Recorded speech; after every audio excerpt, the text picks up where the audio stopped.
Hello, dear listeners, on the podcast My Way. In this podcast, our guests tell us about their story, about their way, what they've come through, which circumstances they're facing, and how they are overcoming them, and where they are going. And I find that always very, very, very interesting to ask and to discuss. And on this episode, we have a special guest from a country that I have to admit I don't know a lot about. She's from Panama in South America, and I have a big lack of knowledge about the geography of South America. So I would like to hear a little bit about that as well. And she is still there. She's coming to Germany soon, but we decided we want to talk in English in this episode, and I am really excited to do that. Miriam, welcome on my podcast. I'm really happy that you're there. And I'll start by asking, how are you doing? Of course, fine. And you? I'm doing really, really fine, and I'm really excited to do this today. And could you please start by telling us a little bit about yourself, your name, where you were born, where are you now, and what are you planning on doing? My name is Miriam. I come from Panama. That's in Central America. But yeah, also South America, it's okay. Yes, I was also born in Panama. And well, as you said, I'm planning to move into Germany very soon, like in October. I'm moving to Nuremberg and I'm going to study design. To which city are you coming? Nuremberg. Nuremberg. Oh, Yeah. I really like this city. My cousin lives there, and I visit him regularly, and I would like to see you there. I told you I know we're gonna meet. Like I just know it. Yeah, I, you had a feeling that we're gonna be meeting in Germany. That's really cool. And let us then start with your beginning. And I want you to tell us a bit about your school. What were the impressions that you had from school from the very first beginning through the many years until the end? I don't know how long it is in Panama. In most countries, it's 12 years. I don't know how it is by it's the same. you. So could you tell us a little bit about it? Well, oh, I'm really gonna try to not talk that much, but okay. In Panama, we have a big issue with the education. Panama is an underdeveloped country, so it's really common that you go to a private school because the public schools are really bad. So even if you're like from the middle class or if you have really hard economic conditions, you try really hard to send your kids to private school so they can get like a better education. It's not going to be like the best education, but it's better than the one that the government offers. So I went to a private school. Now, let me make experience with the school. I could say it was not a good experience because I'm a very humanistic person. And in Panama, they only care like about science, like well, not me. Our government really don't care about humanities. So all schools are science schools. So you have a lot of maths, chemistry, physics, informatics, and all that bunch of stuff. And I was really bad with numbers. Well, I am still really bad with numbers. So I had a really hard time in that side like of education. And the education system is also really harsh with students. So you gotta study like a lot. So you have like no time for free time or hobbies and stuff like that. Especially if you're really bad at numbers, like I Yeah. was. On the other side, I went to this private school, and okay, to give you the context, Panama is a really mixed country. So you have very clearly this social class, but this country was that I mean the city, the main city, Panama City, that's where I live. This city was not like planned, like how to be built. So it's built really crazily over the Mm. whole jungle.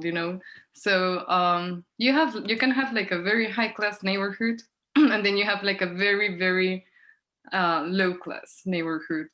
and Mm. we call them like zonas rojas, red zones. So they mean like they're dangerous.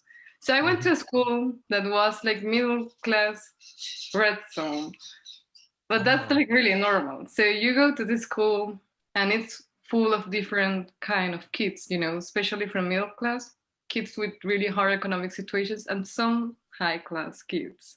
So I don't know if you have noticed, but I really don't look Panamanian at all. Like I'm not an example of Panamanian face. Like You mean how you look like? yeah, like Panama it's a very African American country, Mm. uh, indigenous. Yep. So I don't look Panamanian at all. So people always think like I'm foreign. So I went to this school and it was funny because my classmates always treat me a little bit weird or different because they were like, you're not Panamanian, like you don't even talk like us, you know, you don't even look like us. And at the beginning it was kind of harsh, but with the growth of the time, I developed like really good friendships with these kids from these different economic situations, and it was really funny, especially because I like to hang like with these guy friends because I grew in a very manly house, so it's easier for me like to hang with guys. Mm-hmm. And they were so different from me because it's like you just look at me and they're like big and stuff like that, and they're like really Panamanian. But I grew like a really good relationship with them. Mm-hmm.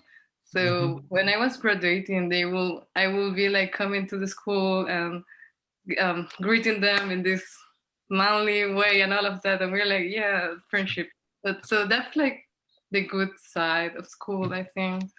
And I'm actually happy that I went to the school because I was able since a kid to be able to know that in the world you have like a lot of people with different economical situations and different backgrounds. So if I have gone to a private school but in a high class area, I will have probably grow, I don't know, spoiled or something like that. Mm. But with this school, I think at least I could grow knowing like the world is full from with so many different stories and people. So yeah. Yes, I agree, and you've touched on a very on a topic that interests me a lot, and that is the lack of interest in humanities in the past couple of decades. And we've noticed that not only in Panama, I would say, in many countries around the world, like in our countries as well, in Arabic countries, there is there isn't any motivating factor that let students at school want to read all the literature, like the all the classics, the novels that you love to read. And this is one of the topics that we always talk about, Miriam and I. Books, she reads a lot. You can see that behind her. And we talk about that and we love reading. But at school, it was really, really, really rare to meet someone who reads. I wasn't reading as well at school. I have started after the school, like in time of university, and it was one of the things that changed my life the most, starting to read. And I understand how bad it feels because you felt that since your childhood, you wanted to be reading and get interest in such stuff, but you had to study scientific subjects the whole time. That must have been hard. And this division between classes, and to experience that as a child, I can imagine that that was really hard. Yeah, I But mean it's also hard because even I mean in Panama, people do not read. It's not no joke. Like people really they don't read books. Like just a very small percentage of people like reading books. So you almost have also no libraries because people they don't even they don't read.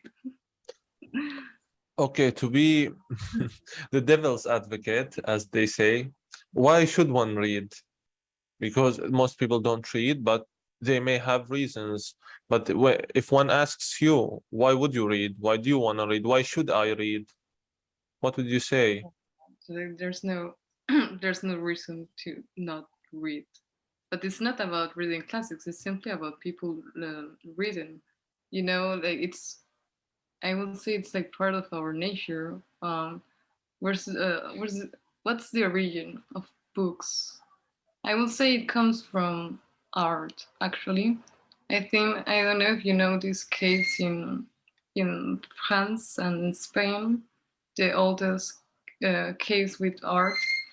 And what was the reason for it? Like humans wanted to tell their story. At that moment was visually, right? Not like a script. But from that, from the development of art comes the development of writing. So the thing is to be able to pass these stories from one generation to the other. So I think that's just reading it's essential. People do not read simply because they live in a society which have not teach them how important it is to read. But I think there's no excuse to not read. Yes, I can understand. It might be a little bit subjective, not very objective the way you described it, but I can understand. We can't just throw the whole past, the whole history behind us and go on. And this is what's happening as we notice right now. The traditions, the history, the everything we could have really learned from our ancestors, we're just ignoring that and thinking that we can start everything new and we can make our own values in this world. And I don't find that to be the case, that won't lead us anywhere good. But that's a very hard topic to discuss. We love reading, we agree on that. And please, my listeners, you have to read as well. Now we're gonna move to university. So you've graduated high school. When was that? In 2016, I think. 2016. Mm. And what have you been doing since then? That's another nice story. So, as I said, in Panama, we have this issue with education. So, most people, they all run to study like engineer or law or to be a doctor, mainly. Even if you don't like the career, people just go because that gives you money, kind of. So, in Panama, you almost have like no humanities careers. You have psychology, which is still is not that good, but from that you almost have no options. So when I graduate high school, I was like, what am I doing? Because I can't go to engineer. Like I'm simply not good at numbers. Like all these careers, I just can simply do it, and I'm not interested in like studying law. So I choose to study the only art career they have here, and that's like in the public university. So I went to that university for 2 years, but it's simply horrible. Like it's terrible. The But whole structure, the what system. was, could you please repeat the name of the field that you've And chosen? it was visual arts, Visual arts, yeah. but it's simply horrible. You don't even have like a good place to sit to study, and everything's like falling apart, and the professors don't go to give classes. It's it's horrible. So I tried to study there, even if it was like really horrible. But at the end, I was like, I can't do this anymore. Um, and that's like a funny story that my friends always laugh about it. That like when people ask me, why did you decide to study in Germany? I always have this moment. Sorry, you're gonna have to do this. I have this always this memory, like why I choose to study in Germany. And it's funny because it actually was when I was in the university, I went to the bathroom of the university, the female Mm-hmm. bathroom. And so this bathroom has almost like no lights. It's dirty. You have no toilet papier. You have no soap. Um, it's dirty, as I said, and it's like a female bathroom. So that was on my second year of university. So I went to the bathroom, and when I saw the toilet, there was like no place to sit, you know.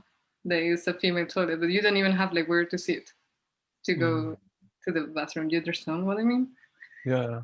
And I just like stood there, and it was like my moment of inspiration, where I was like, where's my dignity? Like, am I gonna keep studying in this place? Like, am I accepting this? Like, they don't even treat like animals like this. Like, this is the more basic thing. It's dignity. I can't even have dignity to go to the bathroom. So that made me think a lot about my whole situation, because the students grew really used to it, to live in these conditions in the university, Mm.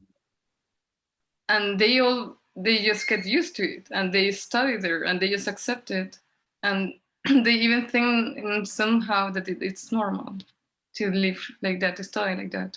So when I went there and I saw that and I asked all this stuff to myself, I decided like I have to do something. I just can't. I just can't live like this. I just can't accept this for me.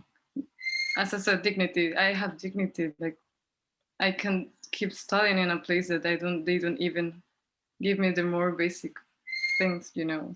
So that's when I decided like I'm studying. I'm moving to Germany. I'm going to study in Germany. And of course, a lot of people like talk badly about myself because I was dropping off university, and Mm. that's really horrible in Panama to do that. So I had a lot of people like against, Why is it horrible? because they in Panama it's really like the setting is like you graduate from school, you move to university, you work, you die, and if you go out from high school and don't go to university instantly, or you go to university and then drop out because you think, okay, I don't like this career or anything, that's like you're wasting your life. Like your life is done. You're just a failure, you know. So I was at the beginning really anxious about that, but at the end I did it, and now I'm quite glad I did it. In which year was that you've decided to drop out of the university? 2018. So I already had 2 years in the university. I was on the half of the career, in the middle of the Mm. career. But yes, my brother, one of my brothers, live in Germany, so that's why I felt like I maybe Germany is a good option because I saw how it has developed in Germany, like Mm. good studies, a good place to live, and stuff like that. So I grew very interested about Germany. I see. You've touched on a topic that I have discussed in the past couple of days while recording these episodes with others, because most of my guests so far are from developed countries, from poor countries like Syria, Sudan, and other countries. And they are also very poor. And we have this very same perspective. The only jobs that pay well and where you have safety and you can get a job wherever you go are medicine and engineering. And law is not that good as well.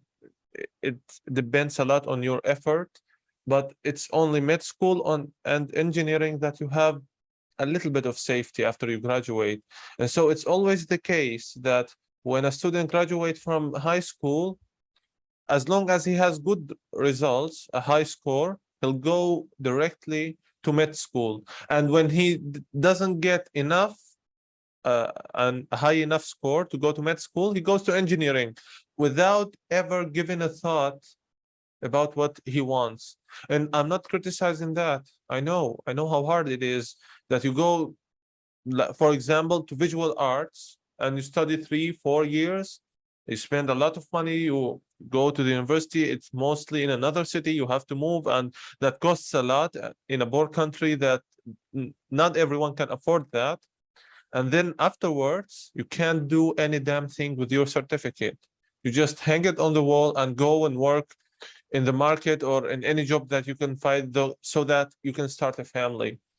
And I find that really depressing, and we can't do anything about it. There must be changes on a very, very, very high level in the whole country to do this, and this will take many years. And I understand how hard it was for you.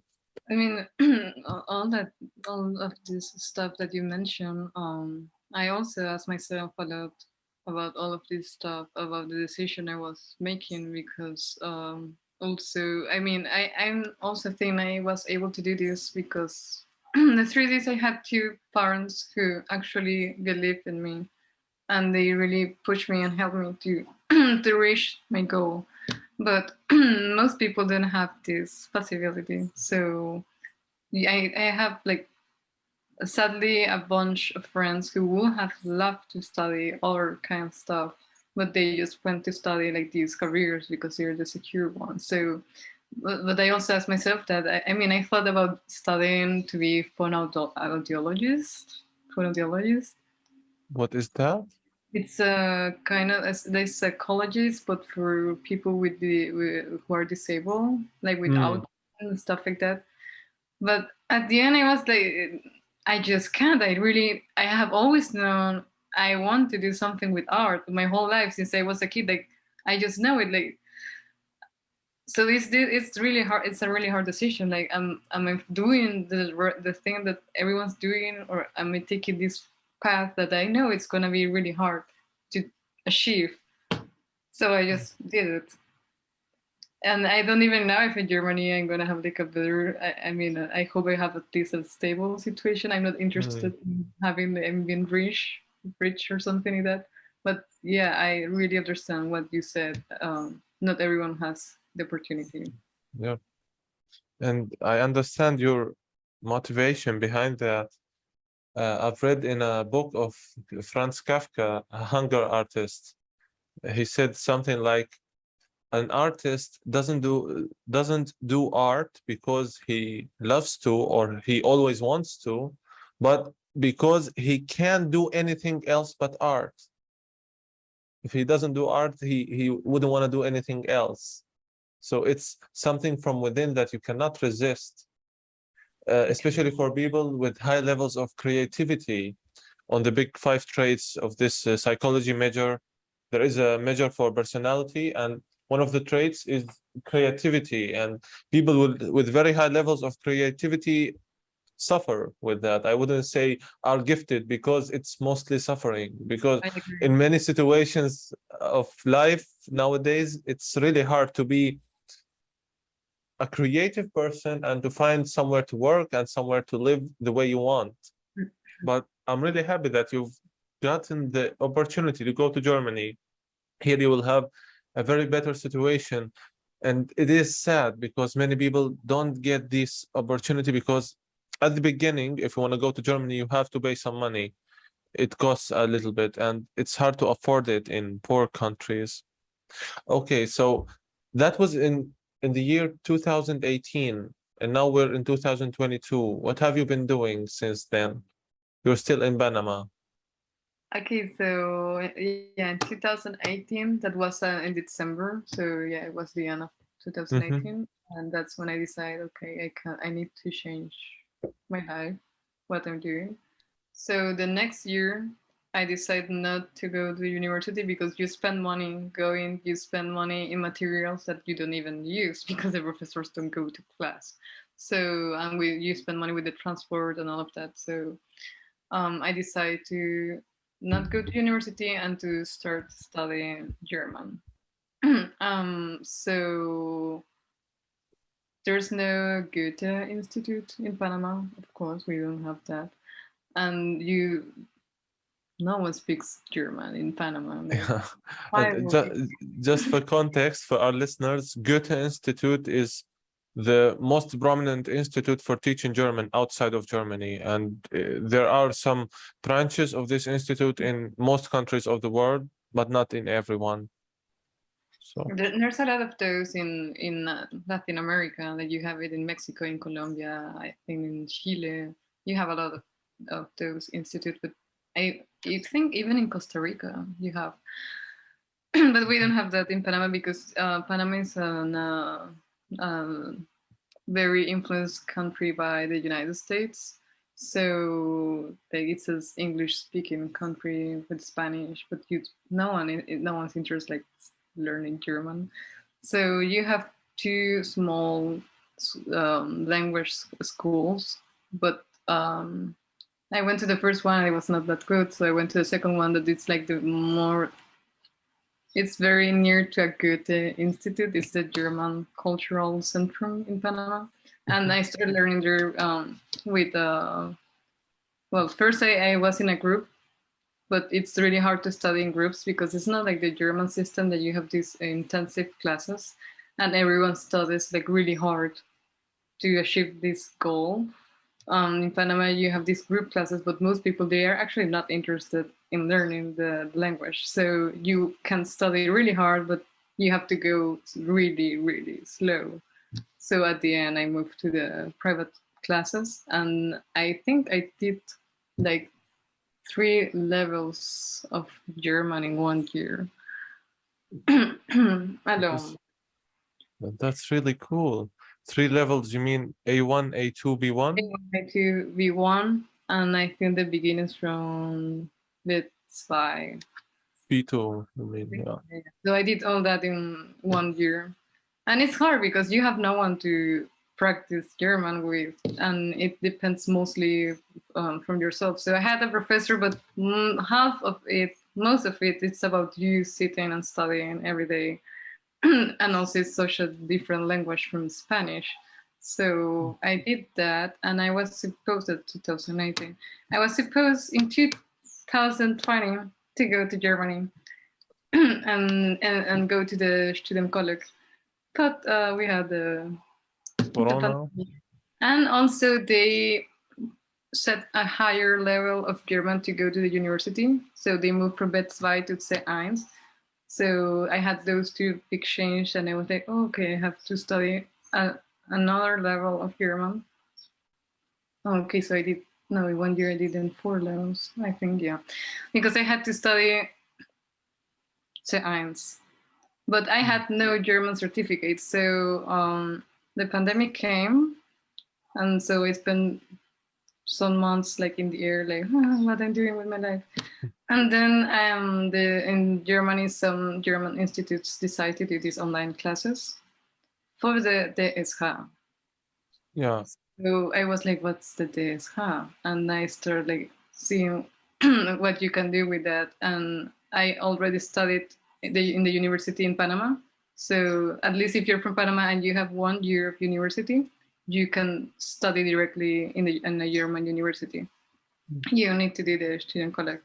So I was like, nice. And so I started having these online classes for DSH, but first I had to do again B2 because I had no German certificate. So they were like, no, you have no German certificate to go into the DSH course.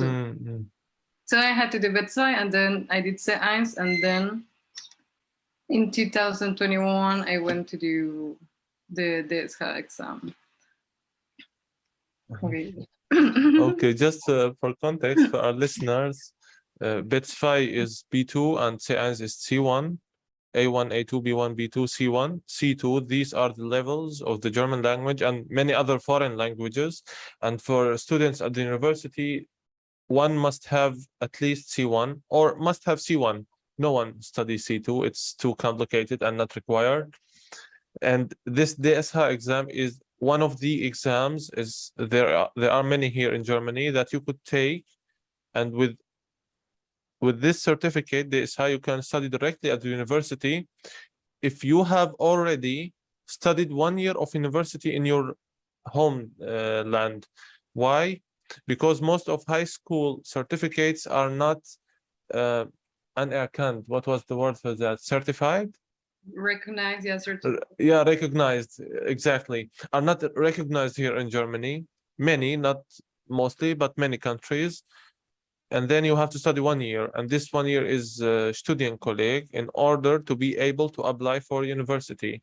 But because Miriam already has studied 1 year at the university, 2 years, then she didn't have to. She only had to have a language certificate, and but you didn't take the exam yet.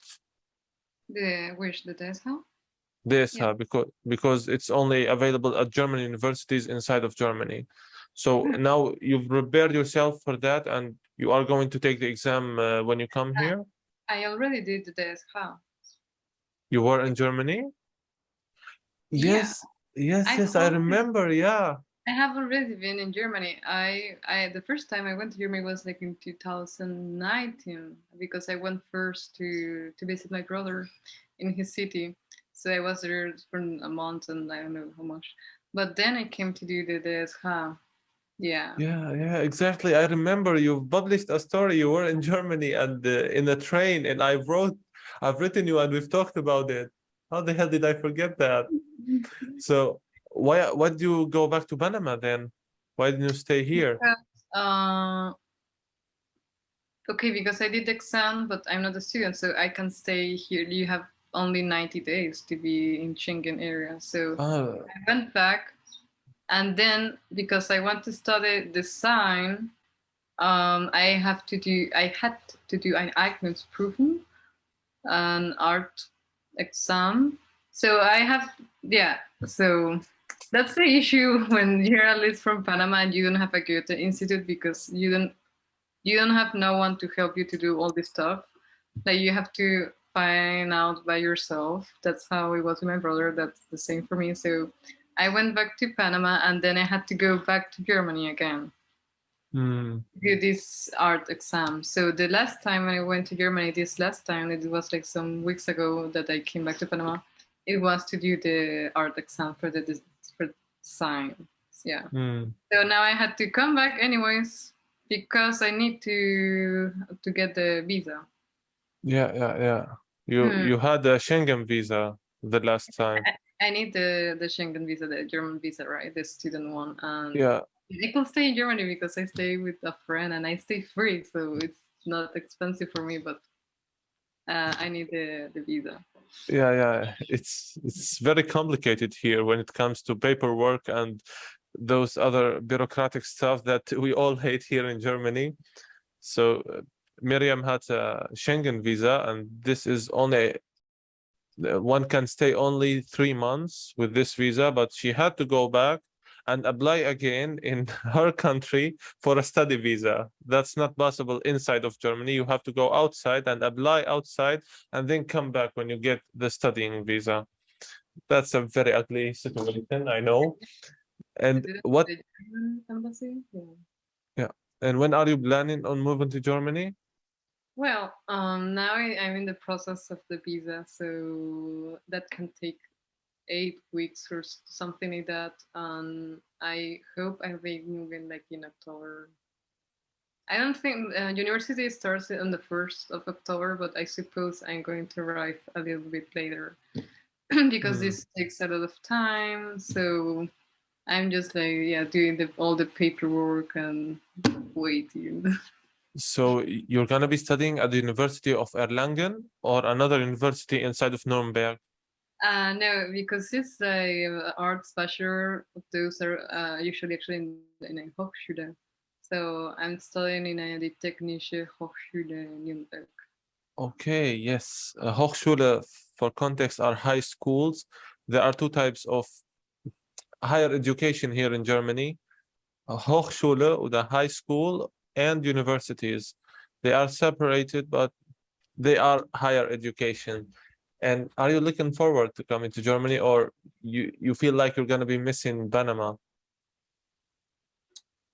Uh, uh, I don't think I'm gonna be like missing Panama exactly. And also because I have already been in Germany, so I think I already went through that process of missing some stuff from my country. But to be real, I have suffered like a lot in my country, so I'm actually really happy, very excited to move finally to Germany. especially to this city, because at the beginning I never thought I was going to end up living in Nuremberg, because that was like my dream city, but I just saw it like a very idea, very far away. But why Nuremberg exactly? I've been there 4 or 5 times. It's a beautiful city, but among many others here in Germany. Why exactly this city? So I want to study design, and I mean I like arts. So I think one of the best area to study and work in that field is in the south of Germany, especially in Nuremberg. Also, Nuremberg, it's the city from Albrecht Dürer. I don't know if you know Albrecht Dürer. No, I don't know. That's a very very famous German painter from the I think 17th century. And so it's all these cities have a lot of culture, and you have a lot of museums, and all these art industries are on this area of the country. Hmm. So I like every time you're in Germany and you find something that is really beautiful, I don't know, a box of chocolates, and you look to the Dose, and it's like, oh, that's so beautiful. You just Nuremberg. Yeah, I understand, but you really have a very old soul in a very young body, I would say. You love arts, you love books, you love this classic stuff, and I share that with you, by the way. I really love old cities, and I'm really fascinated every time I see a very classic old building. Like I was doing a practicum for 2 weeks ago. Practicum is 2 weeks of training, practical training in the laboratory. And this laboratory was in an old building. And it was a big part in these 2 weeks only to reflect and to see the building and to sit outside in the park and see how beautiful it is. Inside there was science, and I'm thinking that I'm not a big fan of science with time, although it's taken a lot of time of me that I've chosen myself to do, but I don't know, my interests are changing, but I really love old buildings. And yeah, When I'm with my German friends and we were walking and I see old buildings, I also stand there like watching, and they're like, "What's special? It's like another old building. Like they're all the same." And I'm like, "No, no, no, no." So yeah, I'm quite like an old soul too. yeah. And I also love museums like a lot. So you have a lot of those. I mean, well, that's the whole Germany is full of museums, and I It's really. it's the curse of getting used to very beautiful stuff. You don't appreciate them anymore. And Mhm. uh, in Germany and some other European countries, this is very special. They have a long, very beautiful histories that we don't see in many other places. Like in the United States, in Canada, you don't see that a lot. It's a Mhm. very special thing here, and I'm happy that you're coming here. Yeah, So, too. We don't even have museums in Panama. Really? wow. Yeah. Mm. So let's talk a little bit about reading now. This is a topic that's very interesting for us. Since when have you begun reading? So, well, I always like reading since I was a child, because my parents like to read, and they actually have a really big bookshelf. So Mm. they really teach me like this habit of reading since I was a kid. But with the school, I stopped reading because I did nothing else than study mathematics. So I passed a lot of time without reading. But when I was like 16 years old, I think, we were cleaning the bookshelf, and I found this book of Dostoevsky, the brothers Karamazov. Yeah, Yeah, my and favorite novel of all time. Yeah. that's my favorite book. And I have not read since a long time. I was 16. So we were cleaning and we had a bunch of books that had been destroyed by these insects that eat wood and books. We have those in Panama. So I found this book and it's kind of destroyed, but you have like the face of Dostoevsky in the cover. And it was like, whoa, what's this? And my mother was like, "Oh, that's Brothers Karamazov. That's like a really important reading. That's really good. You should read it someday." So I don't know why I just decided to read it, and I just got caught up in the story, and it took me like 1 month to read it because it's long, and I have not read since a long time. But A month is not a very long time for this novel. For context, for our listeners, it's about 1,600 pages. So, so I just read it, and it was amazing.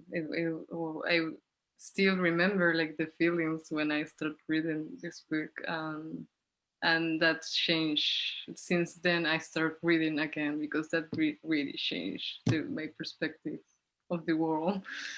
So yeah, since then I started reading more and more, and now I like reading a lot of stuff. but I find it really interesting and fascinating that you've read this novel at the age of 16, and it was the book that got you to go back to reading, because I would assume the exact opposite from many people, because it's a very long book, a very, very, very intense and hard book to read.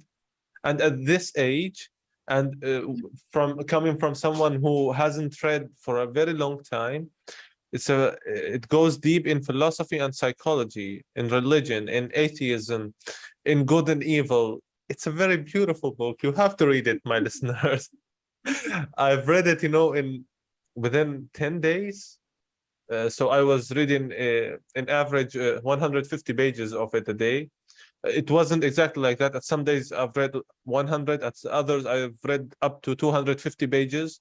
It was eating me from inside, this book, and I couldn't stop. And many ideas are ideas that I had in mind, and I reflected upon them. But Dostoevsky is someone special. Since then I just fell in love. After that I read Crime and Punishment, but that was easier. That one I read like in 1 week. Yeah, I went like, Yeah, so good. Crime and Punishment is my second favorite novel of all time. No, Yeah, Dostoevsky is my all time, like that's my top author, definitely. yeah. And how often do you read right now? So I would say it depends on my mood, because see, I kind of suffer like from anxiety. So there's like some weeks that it's really hard for me to concentrate and stuff like that. But then when this time goes away, I'm like, okay, now I'm reading. So I start reading. So there's some weeks I read 3 books. There's some weeks that I just read one. So it varies, but it's not as much as you read, because I see you like you have already read like 50 books. I mean, I know you use audiobooks, and Yeah. I'm really thinking about audiobooks because I see you like how much books you read every So month. you don't listen to the audiobooks yet? No, no, all of them I read them physically. Have you tried once? No, but seeing you, I'm really thinking about it. Like, maybe it's okay, and maybe if I do that, I'd be able to read more in a year. Yeah, And yeah, this is exactly the reason why I'm doing it. Like, for context, I read in the last year 126 books, but about 70 to 80 of them were audiobooks. So I've read the physical books or uh, digital books, 30 to 40. But when I try to remember what have I read, try to remember the content of each book I've read, I don't find that much difference between the books I've listened to and the books I've read. It's mostly the case that the ones I read, I can remember more. But I would say audiobooks, by me at least, are 80% of a normal book. Yeah. And 80% with 80 books a year, that's not a bad deal, I think. To read 80 books more a year, where you get only 80 or even 50% of these books. So I leave the special ones like Dostoevsky's works, I leave them to read. I wouldn't listen to them. But I can't take risks when I'm listening to books. It's when I'm reading book, I'm very, very selective. I only read the ones that I feel I know I will like them. But with the one I listen, I can't take risk because I listen with a higher speed, like 200 or 300% sometimes, and that helps a lot to get exposed to many more informations that I wouldn't have ever been able to know about. And when I like something very much, I can always go to a physical book, buy the book and read it. So I would really recommend that you give it a try to listen to books. I'm kind of gonna give it a try because I must accept I'm really into physical books. Like I really like the experience. I smell them. Like yeah, Yeah. that really nerdy side. But yeah, I think like it sounds really legit what you're saying. So I'm thinking about it. Yeah. It doesn't necessarily imply that you don't read anymore. You Mm. can keep exactly doing what you're doing right now. When do I listen? I listen in the wasted times, in the otherwise wasted times, like when I'm commuting in a bus, in a train, or when I am doing sport or walking. I just put the AirPods on and listen to a book. I wouldn't have been able to carry a book in those times. So it wouldn't take time from the time that you would invest in reading normally. So I can only see that it's a win-win situations on all levels. Yeah, because I have only read like 20 books so far, and I have that little voice here. Like if you use audiobooks, it will have you way more books. Yeah. I'm gonna try it. Yeah, you convinced me. You convinced me. I'm gonna try. Yeah. Okay. And aside from reading and studying, what do you do with your time? I'm really excited to know more about the social life in Panama, the life outside of work and studying and so. So I'm an old soul, as you said. I agree. I agree. So I'm not like party. I don't like partying. Uh, I mean, Panama is a really party country. Like people really love that, going to party, dancing, loud music. That's that's Panama, like every day. But I'm not like that. So I like doing puzzles. I really like that, doing puzzles. Um, okay, yes, I like listening to music, but I also have a turntable. So I like listening like to classic music in the turntable. Yeah, like I'm like a granny, you know. I like a grandma. um, but I like going to bars because I like drinking beer. So that's Mm, something. Yeah, social life. I mean, we don't have museums, and it's a quite small city, so the main activities in Panama, like normal Panamanian people, is like going to the malls. They like shopping a lot. They like, as I say, partying. They like a lot of alcohol and stuff like that. But I can't relate. I mm. don't do. I don't know. And do you talk often to other people, to other friends, or you spend more time alone? I mean, I'm shy. I like spending time alone, but I do have like a my small group of friends. I mean, the thing is, I really hate the people of my country to not hate me for saying this, but it's like people they don't like to read here, so and they don't have my taste, and I accept that. I'm like, yeah, I'm the weird one here. I know, like this is I'm not the normal. I know that the normal is how they behave. So I'm like a granny, so it's a little bit hard to have like friends that are like me or like to read books and stuff like that. So I have like a group of friends, but they take a very small but really good group of friends. And are they, uh, are you or do you communicate online, or are they, do you meet each other in person? um, Mostly in person. I prefer in person. I mean, I have my school friends, and them I meet sometimes a year, but I'm not like a chatting person, so I Mm. prefer like real life. Yeah, my question was rather that you have nearby friends that you couldn't talk to. Yeah, Like, mm, yeah. we share so many stuff, more than you think, because I'm suffering with the same thing. I don't have many close friends nearby. I have some close friends from the past, some from school, and some from the university in Sudan. I was already in Sudan and have studied 1 year of medicine over there. And over there, I have made many friends. They are close. But now here in Germany, in my city at least, they are, I wouldn't say I have met many nice people, but ones that could be close friends to me that share with me many stuff, I don't have a lot.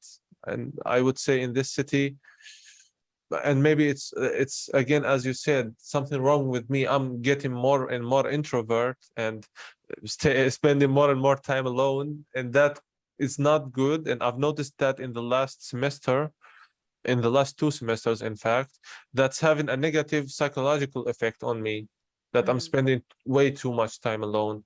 So I'm trying to socialize a little bit more in the past couple of months and meet people.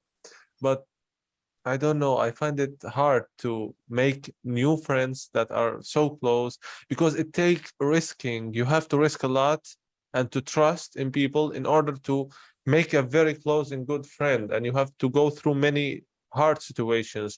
And I'm finding myself avoiding taking the risk. Mm. And that's something that I'll have to work on in the future.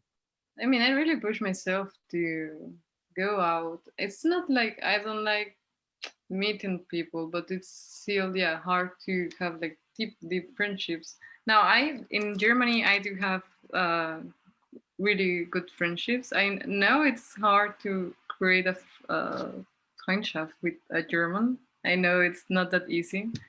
I already passed through that, but now I have at least two German friends who are like really good friends. So I'm happy with that. I mean, I'm happy like okay, two good friends. Okay, I'm okay with that. Like I don't need like 10 of them. And I suppose I hope in Nuremberg I'll make at least like two good friends, and that's fine with me. But yeah, you have to push yourself like to Yes. go out. Yeah, Yes, because it's not good psychologically. Mm. of course. And also, one would be not bad to have only one close friend. That would be a good start. I am not. I'm trying to push myself, and in the last 2 years, I've turned into a way more extrovert person, but that only with relation with not so deep relationships. I can build relationships very fast. Like mostly I'm the one who starts talking now when I meet someone new at university or anywhere. I am always the one, not always, I'm trying to be the one who starts the conversation. I'm not being so shy, but to build a deep relationship, that's where my problem is. And that will be better with time, I hope. I So have always been like this since I was a kid. So one is used to it, yeah. yeah, I'm used to it. So do you have now any questions for me? I've been the one asking the questions so far. So if you want to ask anything, I want to know again. You're from Syria, yeah. okay, and you live 1 year in Sudan. I lived in many countries, many years. It was a big circle that I've done in the Middle East. So I come from Syria, and in the war, as the war started in Syria, we were living before that in a small town. We had to move to a city 10 kilometers away. But again, the city where we moved to was under the control of the government, and Mhm. our small town under the control of the opposing side. So it was a war zone. We stayed in the city because my dad's job was there. Mhm. We stayed there for about 1.5 years. And then we had to leave Syria because it wasn't safe anymore. Especially, our whole family is still in Syria, at least uncles and aunts and so. But my father, because he's a chirurg, a surgeon, a doctor and a surgeon, and to be a surgeon in war is really dangerous. And it's not that he doesn't want to go and help, but because both sides were threatening him. You have to stay here or here. You can't go both ways. But the family was all in the town under the control of the opposing side, and my dad's job was in the city. So it was a really complicated situation. We had to leave Syria, and we only had one way, and it was to Yemen. You know, Yemen, south, south of Saudi Arabia. Yeah. We moved there and we stayed there for a year and a half. I was at the time in the ninth class, in the ninth grade at school. I've finished that, and I finished the 10th grade, and then there was a war in Yemen as well. We had to move out, and we went to Saudi Arabia. We went and we stayed there for. My family is still there. I finished school in Saudi Arabia. 2 years were left. And then I went to Sudan to study at the university, medicine. I got scholarship. I studied in Sudan for 1 year, and then there was a revolution in Sudan. So wherever I go, it's always trouble. Wherever I go. Sorry for laughing. It's just that it's so funny. No problem. I find it also funny, as dark as it may seem. It is funny how it goes, how it went. So after this revolution, or after the beginning of the revolution, all universities were closed in Sudan, at least the public universities, and I was at a public one, and I had to leave. I waited in Saudi Arabia at the house of my parents for a year, a little bit less, 10 months, and the university was still closed, and I decided to go somewhere else, and it was Germany. So I came to Germany and began from the first. German? Yeah. You could speak already German, or you have to learn? I've learned 2 months before I came to Germany, a bit more. 2 months before I applied to the visa. I had to get only the A1 to be able to apply to the visa. And I finished A1, applied, and then got the visa, and then Corona broke off. That was 2020, the beginning, and I couldn't come to Germany. So the language school here in Germany decided to make it online for us. I finished A2 and I would say the first half of B1 online in Saudi Arabia. Then I could come. It was possible again to travel internationally, at least from Saudi Arabia. And I've continued B1 and then B2. And at the beginning or in the middle of C1, I took the DSH exam. That was 4 months after I came to Germany. And I passed the exam with good marks, and I applied to universities and got accepted. And that was at many universities, but one of them is Münster, where I live right now. I've chosen this university, and I'm really happy.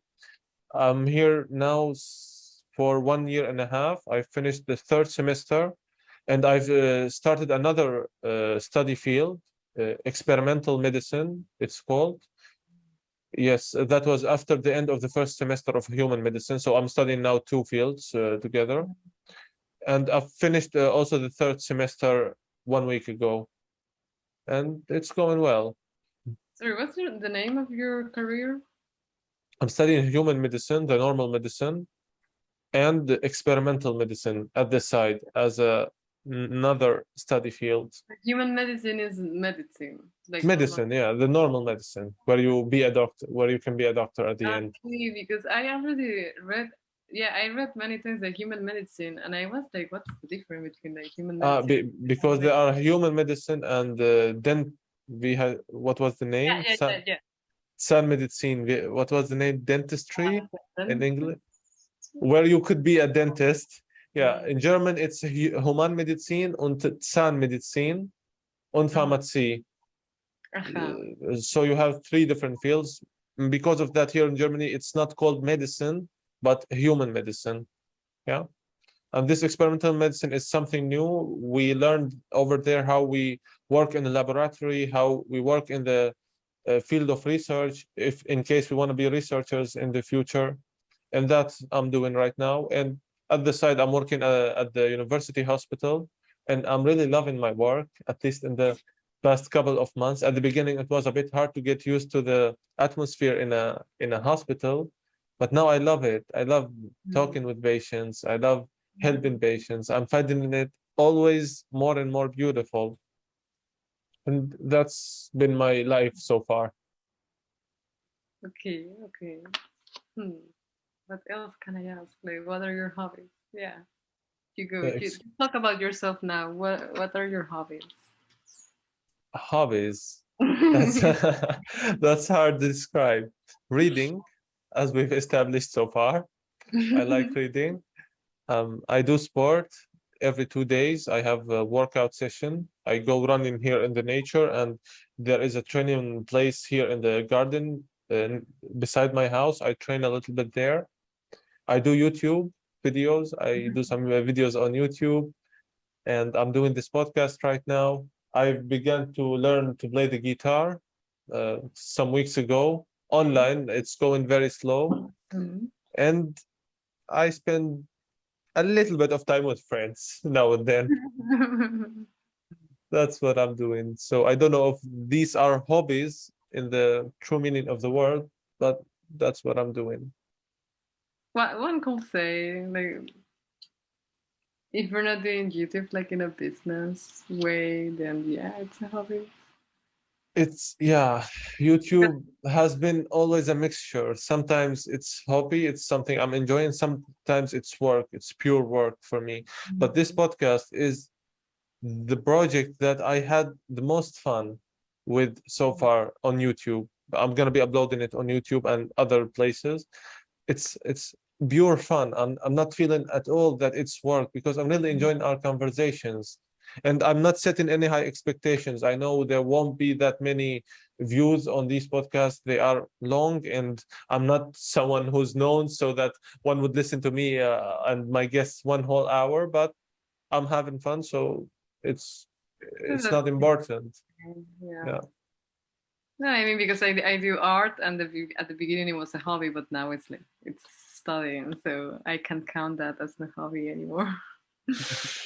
Yes, but it's cool that you're studying in the field that you love, and Yes. I'm sure you'll be successful in your field. Yes, I'm actually happy. I never thought I would be able to study art after all the issues I had like in my country. I never saw this like possible. So now I'm really enjoying the result of my sacrifice, because in school they will also tell you a lot like to not study anything like that. Like even the professors talk to you like in that way. And that can be really harsh and sad for a kid. So it's funny because my whole life, everyone around me, they always told me don't do it, and so I went and I did it And I'm anyway. really happy that you've done it. Most people do not stay in the face of the society and in the face of the judgments of others. And you did that, and I found that really fascinating and hope you the best of success here. Yeah, now I can.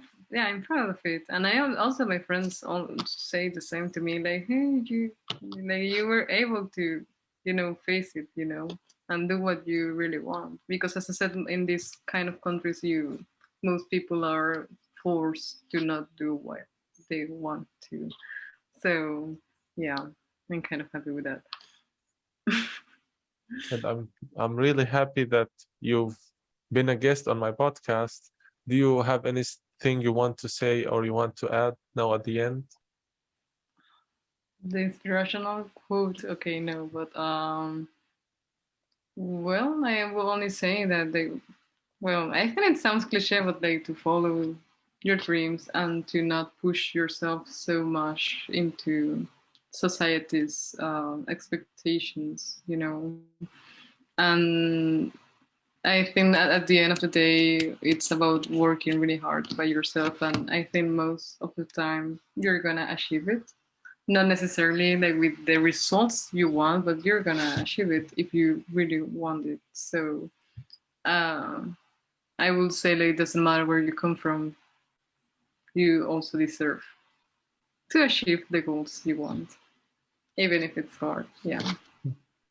So Thank you, Miriam, so much that you've been there. We had a really fun time talking, and I hope the listeners found it also interesting and helpful because as you've said at the beginning, reading the stories of other people, it doesn't necessarily have to be in the past, also in the present. Just getting to know their story, what they've faced, how they overcome the bad situations that they've been in, that helps and that motivates. And thank you, my listeners. We've reached the end of this episode. I wish that you always stay well, and we'll meet in a common episode. Until then, stay safe.